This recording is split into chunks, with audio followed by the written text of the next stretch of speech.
तर काय म्हणते आपली फॉलो करणारी पब्लिक, चला न विसरता फॉलो करून घ्या। आणि आपण आलो होतो द्वारकेला परत एकदा रात्रीचे, कारण की आपले घरचे गणपती बाप्पा बुक करायला आलो होतो आपण। आणि तुम्हाला इथे खूप छान छान पण मूर्त्या पाहायला भेटेल, जसं की आशा गणपती बाप्पा। आणि हे गणपती बाप्पा म्हणत होते माझी व्हिडिओ काढ, माझी व्हिडिओ काढ। म्हटलं ठीक आहे।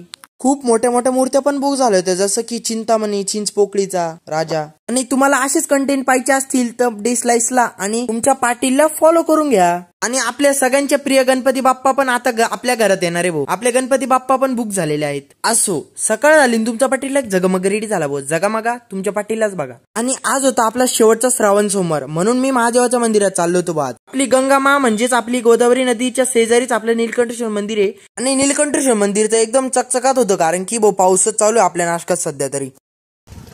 चला दर्शन झालं आता, चला मग आता घरी मस्तपैकी गणपतीची वर्गणी बघायला। विषय गंभीर आहे पाटलांचा। आणि हा माझा मित्र ना मला सोडून नेहमी पळून जातो बघ तिथं कोपऱ्याला।